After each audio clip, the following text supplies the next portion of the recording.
اتار دیا. اب سنو دھیان سے وہ جو بات سنانے جا رہا.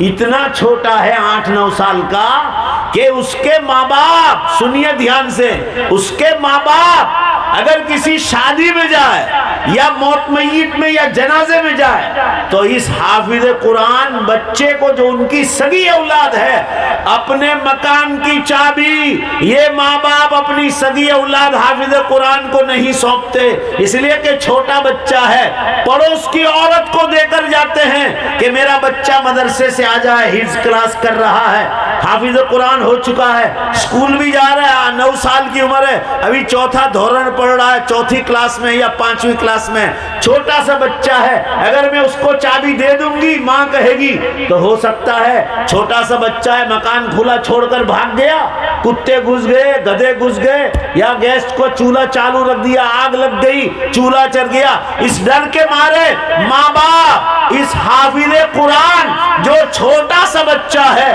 چھوٹا سا نابالغ بچہ ہے, اپنے مکان کی حفاظت کے لیے ماں باپ اس چھوٹے سے نابالغ حافظ قرآن کو اپنے مکان کی چابی نہیں دیتے. لگاؤ زور سے, مگر اللہ کو اپنی کتاب کی حفاظت کے لیے انہی بچوں پر بھروسہ ہے. نعرہ تکبیر, نعرہ تکبیر.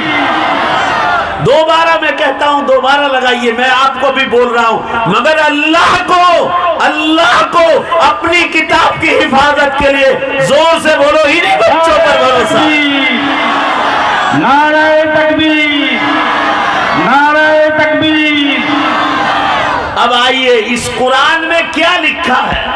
اللہ نے زندگی گزارنے کا پورا طریقہ بتلایا, بال کیسے رکھنا ہے. قرآن میں نہیں, قرآن میں اشارہ ہے.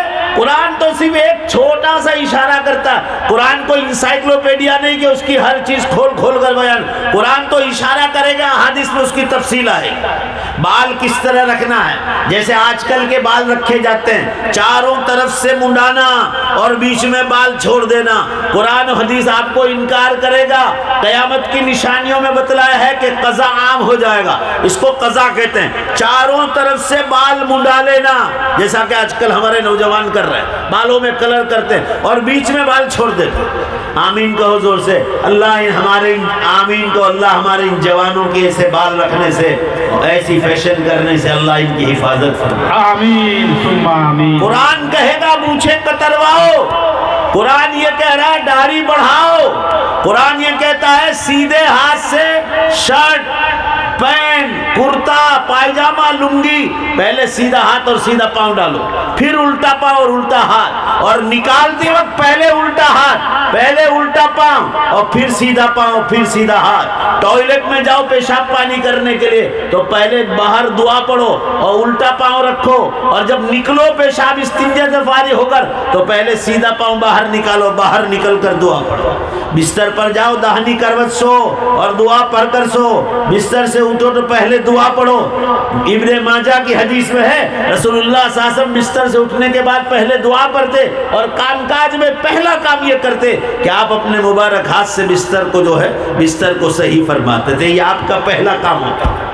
پھر آپ مسواک کرتے, پھر وضو کرتے, ضرورت ہوتی تو غسل کرتے. آپ یہ آپ کی زندگی کا طریقہ یہاں سے شروع ہوتا ہے. پھر تہجد پڑھتے, پھر فجر پڑھتے, پھر اپنی روزی روٹی کے لیے نکلتے.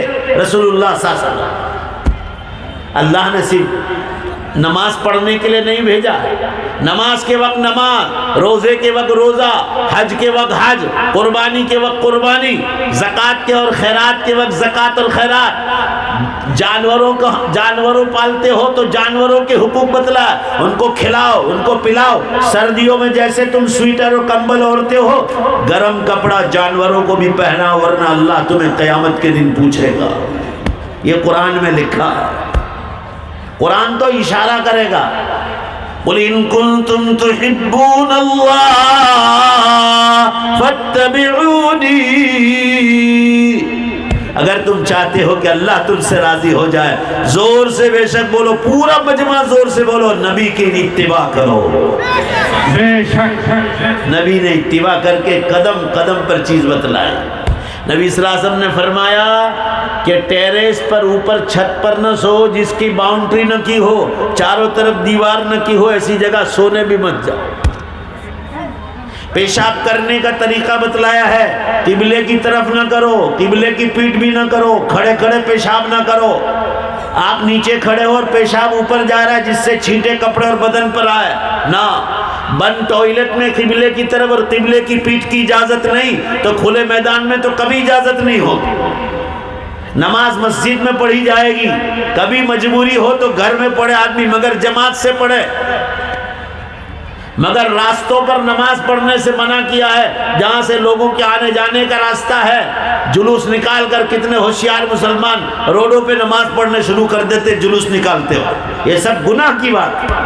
آپ کی ایسی نماز کی اللہ کو کوئی ضرورت نہیں۔ مشکات شریف میں حدیث آئی ہے 7 جگہ ایسی بتلائی جہاں نماز پڑھنا گناہ، آپ پڑھ رہے ہو نیکی کا کام مگر آپ اپنے سر پر گناہ لے رہے ہو۔ جانوروں کے باندھنے کی جگہ پر آپ نماز نہیں پڑھ سکتے جہاں وہ پیشاب استنجا کرتا ہے، آپ لوگوں کے آنے جانے کے راستے پر نماز نہیں پڑھ سکتے، آپ جانوروں کے سوراخ میں جہاں سانپ بچھو رہتے آپ پیشاب بھی نہیں کر سکتے۔ آپ کو زندگی گزارنے کا طریقہ بتلایا، کسی سے بات چیت کرو تو مسواک کر کے منہ صاف کر کے بات چیت کرو۔ رسول اللہ صلی اللہ علیہ وسلم لوگوں سے بات چیت کرنے سے پہلے، اپنی پاک بیویوں سے بات چیت کرنے سے پہلے آپ مسواک فرماتے تھے، بار بار جگہ جگہ آپ مسواک فرماتے تھے۔ مسواک نہ کرے کسی کو تو منجن کرو، کولگیٹ کرو، اصل مقصد شریعت کا دانت اور منہ کی صفائی، مگر کرو، مگر یہ جبڑے مضبوط ہوں گے مسواک کے ذریعے سے۔ پیلو کی لکڑی جو بازار میں ملتی ہے یا نیم کی لکڑی یا جناب زیتون کی لکڑی اگر مل جائے، اسی سے دانت مضبوط ہوں گے۔ آج کل جو ٹوتھ پیسٹ وغیرہ آ رہے ہیں، آپ ڈاکٹروں کی لائن دیکھو، دانت کے ڈاکٹروں کی کتنی لائن ہے، لوگ جوانی میں جبڑے نکلوا رہے ہیں۔ یہ ٹوتھ پیسٹ کوئی اچھی چیز نہیں ہے، کرو مجبوری کے درجے میں، مگر دانت مضبوط ہوں گے قدرتی چیزوں سے۔ پیلو کی جو مسواک ہے، نیم کے درخت کی مسواک ہے یا بڑ کی مسواک ہے یا زیتون کی مسواک ہے، اس کی عادت ڈالو، اور یہ اصل السنہ ہے، یہ اصل سنت ہے۔ 2 سنت ہے، ایک ہے دانتوں کی صفائی اور دوسری سنت ہے رسول اللہ نے جو لکڑی استعمال فرمائی۔ پڑھو زور سے پڑھو، صلی اللہ علیہ وسلم۔ نکاح کرنے کا طریقہ بتلایا، کن عورتوں سے نکاح حلال ہے، کن عورتوں سے نکاح حرام ہے، مفتیوں سے پوچھیں۔ طلاق کتنے پر واقع ہوگی، کتنے پر نہیں ہوگی، طلاق سنت کون سی ہے، طلاق بدعت کون سی ہے، کون سی طلاق سے اللہ ناراض ہوتے ہیں، ساری تفصیلات قرآن میں بتلائی۔ حلال جانور بتلائے، حلال پرندے بتلائے، حلال مرغیاں بتائی، جو جانور اور پرندے حرام ہیں ان کی بھی تفصیلات بتلائے۔ آپ جو چاہے جانور کھا نہیں سکتے، جانور حلال ہو مگر قدرتی موت سے مرا ہوا ہے، یا کسی نے بندوق ماری تھی ایسے ہی مر گیا، مرنے کے بعد آپ چھری چلا رہے ہیں، وہ جانور کھانا حلال نہیں آپ کے، مر گیا پوری طرح اور پھر آپ چھری چلائیں، نہیں، زندہ ہے اور آپ چھری چلائیں اور اس میں بسم اللہ اللہ اکبر کہہ کر آپ اللہ کا نام لے کر کھائیں تو ہی کھانا جائز ہے، ورنہ یہ جتنی کمپنیاں یہودیوں اور عیسائیوں کی ہے، ان کمپنیوں کی جو ہوٹلیں بنی ہے وہاں کبھی بھی کھانا جائز نہیں، بہت بڑا گناہ۔ جھٹکے کا گوشت کھانا حرام ہے، یہ قرآن میں لکھا ہے، یہ اسکول والے نہیں بتلائیں گے، یہ کالج والے نہیں بتلائیں گے، یہ یونیورسٹی والے نہیں بتلائیں گے۔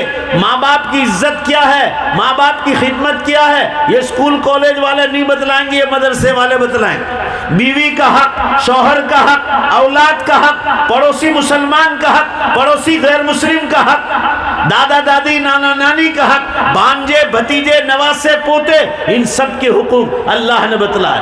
آپ کا کھیت کا پڑوسی، پڑوس کا کھیت ہندو ہے، سکھ ہے، عیسائی ہے یا پارسی ہے یا مسلمان ہے، پڑوس کے کھیت کے حقوق بتلایا۔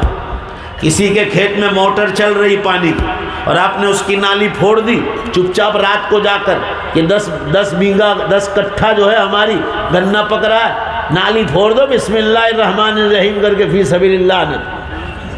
رسول اللہ صلی اللہ علیہ وسلم کی حدیث ہے کتاب الزرع میں آپ صلی اللہ علیہ وسلم نے فرمایا جب تک جو پانی چپ چاپ لیا ہے اس کا پیسہ ادا نہیں کرو گے وہاں تک اس کا کھانا حلال نہیں ہوگا، حرام ہوگا، چاہے آپ نے کتنی محنت کی ہے اس کھیت پر، مگر پانی حرام کا ہے، یہ پوری فصل حرام ہوگی جب تک آپ پیسہ ادا نہیں کرو گے۔ جھوٹ بولنا، قرآن میں لکھا ہے جھوٹ بولنا بہت گناہ ہے، اللہ تعالیٰ اس کو بری نظر سے دیکھتے ہیں جو جھوٹ بولتا ہے۔ وَلَوْ مِرَانْ، آپ صلی اللہ علیہ وسلم نے فرمایا مذاق میں بھی جھوٹ نہ بولو، مذاق میں بھی نہیں، اور مذاق میں بولے ہیں تو دوستوں کو کہہ دو میں مذاق میں بولا ہوں۔